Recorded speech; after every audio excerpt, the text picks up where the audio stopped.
अवधूत चिंतन श्री गुरुदेव दत्त श्री स्वामी समर्थ महाराज की जय। सर्व मंगल मांगल्ये शिवे सर्वाद साधिके शरण्ये त्र्यंबके गौरी नारायणी नमस्तुते।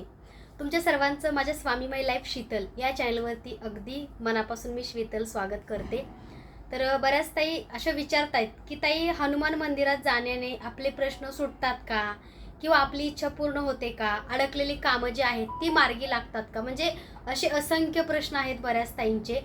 तर कसं आहे की मी स्वतः अनुभव घेतला की बाबा ह्या गोष्टी अशा खऱ्या असतात का, किंवा ह्याच्यामधून आपला कर्मभोग कमी होतो का, किंवा हनुमान भगवानांच्या सेवेने किंवा त्यांच्या शनिवारच्या दर्शनाने, त्यांच्या शनिवारच्या उपायाने शनी देवतांचा जो काही शनींचा जी काही पीडा आहे, जो काही त्रास आहे तो कमी होतो का, हा मी स्वतः अनुभव घेतला आणि त्यामधून मला खूप चांगले रिझल्ट भेटले। त्यामुळे मी हा व्हिडिओ तुमच्यासाठी खास करत आहे।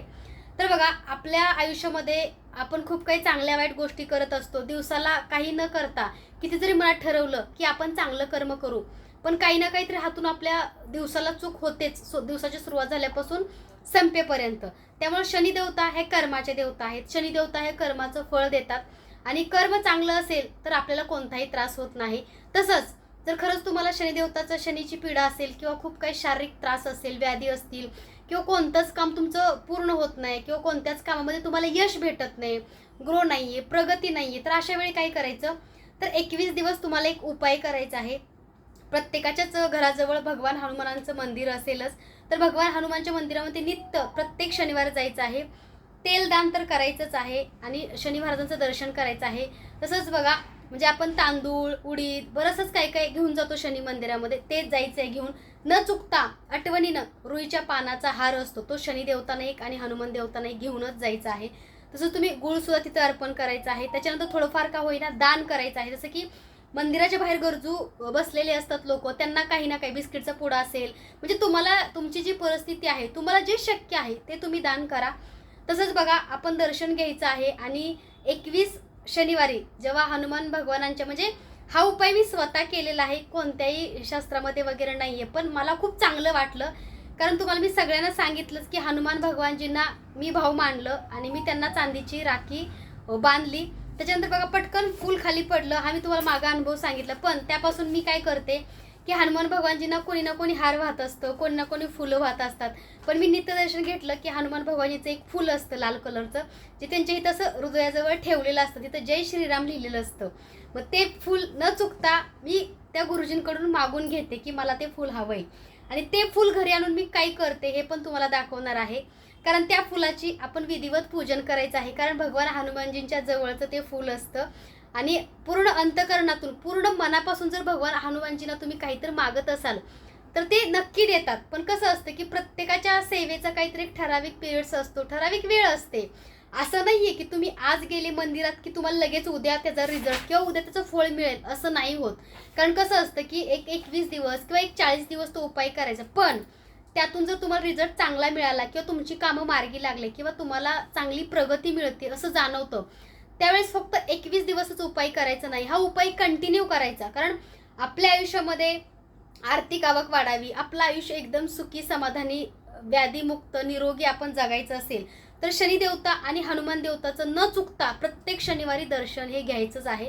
आणि प्रत्येक शनिवारी काय होईल तेवढं आपल्याकडून दानधर्म करायचा आहे, कारण शनी देवता ही कर्माची देवता आहे आणि त्यांना आपलं गाराण पण सांगायचं आहे, पाया पडायचं आहे, नाक रगडायचं आहे, कान पकडायचे आहे, माफ करा, माझ्या हातून काही कर्मभोग जर वाईट घडला असेल तर तुम्ही तुमच्या सेवेतून किंवा तुमच्या कृपाशीर्वादाने तो माफ करा शनी देवता, मी तुमची पूजा करेन, मी प्रत्येक शनिवारी तुमच्या दर्शनाला येईन, मी गोरगरिबांना दानधर्म करेन, माझं काही चुकलं असेल तर खरंच मी मनापासून माफी मागतो, माझ्या हातून परत कोणता वाईट कर्म होऊ नये ह्याची पण काळजी तुम्ही घ्या, असं शनी महाराजांना तुम्ही विनंती करा। आणि शनी महाराज जर प्रसन्न झाले, ह्यातच कसं असतं, हनुमान भगवान प्रसन्न झाले की शनी महाराज सुद्धा प्रसन्न होतात, हे सर्वांनाच तुम्हाला माहिती आहे।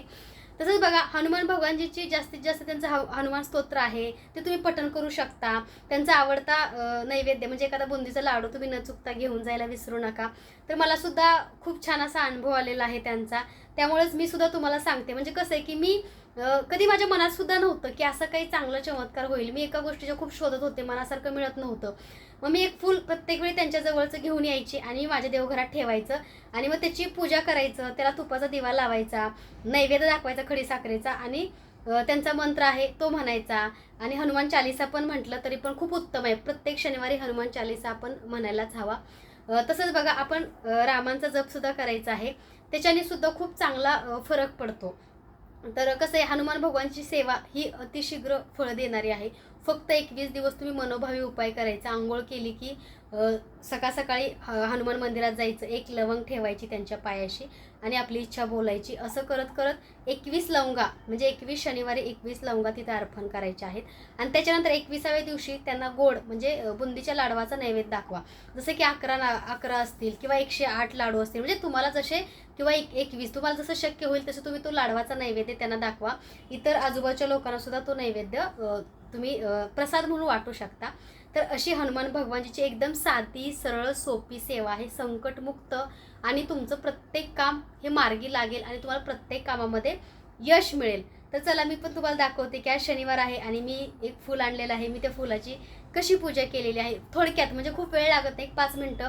फूल आणायचं, चांगल्या पिवळ्या कपड्यावरती ठेवायचं, थोडंसं गंध लावायचा, अक्षदा आधी ठेवायच्या आसनावरती, त्याच्यावरती ते फूल ठेवायचं आणि त्यांना अगरबत्ती धूपदीपाचा दिवा लावायचा आणि त्यांना साष्टांग नमस्कार सगळ्या परिवाराने करायचे की माझ्या परिवारावरती जे काही संकट आहे, माझी जे काही कामं अडकलेली आहेत, माझी कामं मार्गी लागत नाही आहेत, मला शारीरिक व्याधी आहे, मला शनिदेवतांची पीडा आहे, ती तुमच्या सेवेतून तुमच्या कृपा आशीर्वादातून हनुमान भगवान तुम्ही ती नष्ट करा.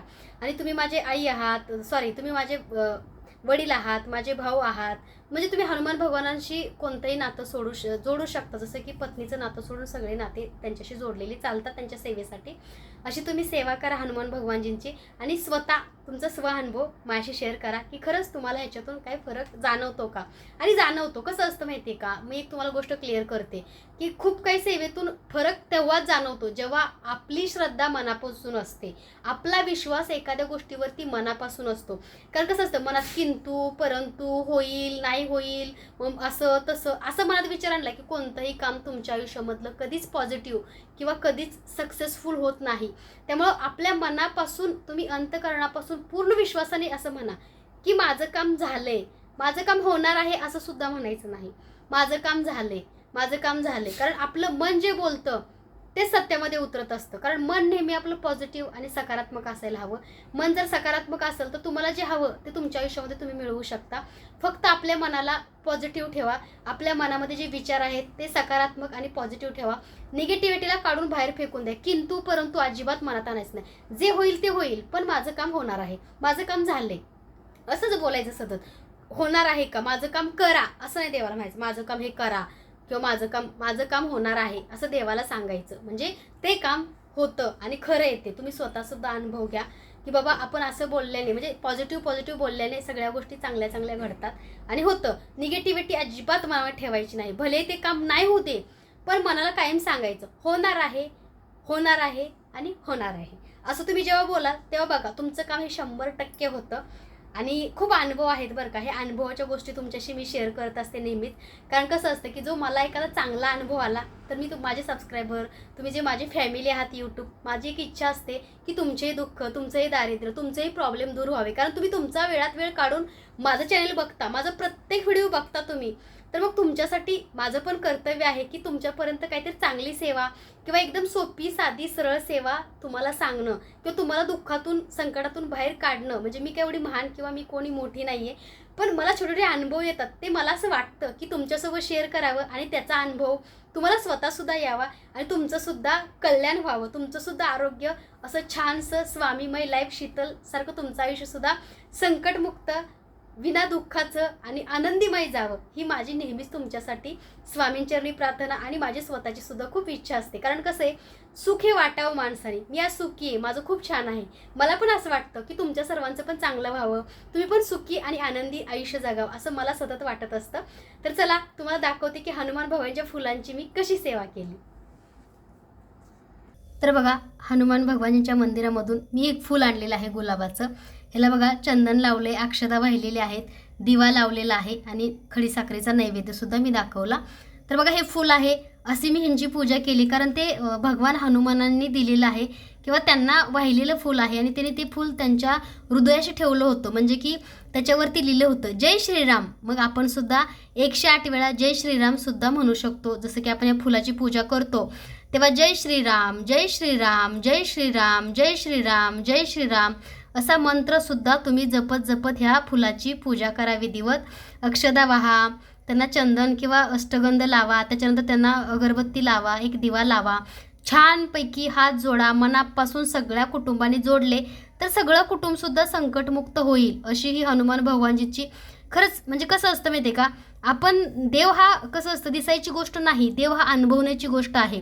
आपण बघा ह्या फुलामध्ये भगवान हनुमानजींचा मी आशीर्वाद मानते किंवा मी समजते, तर मला वाटतं तर हे खरं आहे, कारण मी मनापासून मानते की ह्या फुलामुळे भगवान हनुमानजी मला आशीर्वाद देत आहेत किंवा हे माझ्या घरी फुल आलं म्हणजे भगवान हनुमानजी माझ्या घरी साक्षात आले माझं दुःख माझं संकट दूर करण्यासाठी. त्यामुळे कसं आहे, जो तुम्ही भाव मानाल, ज्या श्रद्धेने सेवा कराल, फळसुद्धा श्रद्धेनुसारच तुम्हाला मिळतं. तुमच्या मनामध्ये भाव कसा आहे हा पण खूप महत्त्वाचा आहे. मनामध्ये भाव जर शुद्ध असेल, अंतःकरण तुमचं साफ असेल, तर बघा तुम्हाला कोणताही देव कोणतंही फळ देण्यापासून नाही थांबवू शकत. कारण अंतःकरण साफ आणि पूर्ण मनापासून श्रद्धेने केलेली सेवा ही भगवंतापर्यंत नक्की पोचते. ह्याचा अनुभव तुम्हाला सुद्धा असेल, मला सुद्धा आहे. तर आजची सेवा कशी वाटली हे तुम्ही सुद्धा सांगा. तसंच बघा स्वामी माऊलींची झोपायची वेळ आहे. माऊलीने बघा छानशी टोपी आणि स्वेटर घातलेला आहे. तर बघा प्रत्येक वेळेस मी व्हिडिओ करत असते आणि मी खूप जीव तोडून अंतःकरणातून सांगते. कारण कसं असतं की ह्या सेवा ह्या मी स्वतः केलेल्या असतात. कारण ज्या मी सेवा सांगते आजपर्यंत तुम्हाला अशा सेवा एवढ्या छोट्या छोट्या गोष्टींची सेवा कधीच नसेल सांगितली. कारण कसं असतं, खूप मोठा सेवा सांगण्यापेक्षा तुमच्या मनाचं खूप काही गोष्टींचं कन्फ्युजन असतं की हे सेवा करू की ती सेवा करू का असं करू तसं करू, म्हणजे बरेचसेच प्रश्न असतात. मग अशा वेळी काय होतं की माणूस एकही सेवा करत नाही, कारण त्याच्या मनामध्ये एवढं काय भरलेलं असतं. हे एक सांगतो तो एक सांगतो, मग मी करू तरी काय. पण मला एकच वाटतं, मी कोणाचं न ऐकता मी कोणाचं न बघता मी मनाने सेवा केली आणि मला त्याचं फळ मिळालं. तसंच तुम्हालासुद्धा त्याचं फळ लवकरच मिळेल. तुम्हीसुद्धा अशी भगवान हनुमानजींची पूजा छानशी करा, बजरंग बलींची. त्यांच्या मंदिरामध्ये न चुकता प्रत्येक शनिवारी जा. असं 21 शनिवारी तुम्ही त्यांच्या मंदिरात 21 लवंगा व्हा. एका पहिल्या शनिवारी 1 लवंग व्हायची, त्यांच्या पायाशी इच्छा बोलायची. तुमचं काही तुम्हाला जे शनीची पीडा असेल, त्रास असेल, सगळं जे काय आहे ते शनी आपल्या भगवान हनुमानजींना बोलायचं. त्याच्यानंतर शनिदेवतांचं दर्शन घ्यायचं. त्याच एकाच मंदिरामध्ये कधी आमच्या इथं हनुमान आणि शनी मंदिर हे एकत्रच आहे. तर असं करत तुम्ही 21 शनिवारी हा उपाय करा आणि तुमचा अनुभव मला कमेंटच्या द्वारे नक्की कळवा. कारण कसं असतं की मी स्वतः अनुभव घेतला आहे आणि ही सेवा ही खूप प्रभावी आणि शक्तिशाली आहे असं मी पूर्ण विश्वासाने स्वामींसमोर सांगू शकते. कारण मला फरक पडला आहे, मला त्याचे रिझल्ट खूप चांगले आलेले आहेत. त्यामुळे मी ही सेवा तुमच्याशी शेअर केली, कारण तुम्ही तुमचा वेळात वेळ काढून माझं चॅनल बघता, माझ्याकडं एक चांगल्या उमेदीने बघता की ताईंकडून काहीतरी आम्हाला भेटेल आणि आमच्या आयुष्याचे सुद्धा दुःख दारिद्र्य दूर होईल. तर माझंसुद्धा ते परम कर्तव्य आहे की तुमच्यापर्यंत चांगली सेवा आणि कमी वेळामध्ये चांगलं काय करता येईल, कमी वेळामध्ये आपण आपल्या देवाला प्रसन्न कसं करू, ह्याच्याबद्दल मी प्रत्येक वेळी तुमच्यासोबत एक व्हिडिओ शेअर करतच असते. तर आजचा व्हिडिओ कसा वाटला कमेंटमध्ये नक्की सांगा आणि ही सेवा वेळ न वाया घालवता लवकरात लवकर सुरू करा ह्या सेवेला. आणि हो, माझ्या चॅनलवरती नवीन असाल तर लाईक सबस्क्राईब करायला विसरू नका. सर्वांना श्री स्वामी समर्थ आणि शुभरात्री.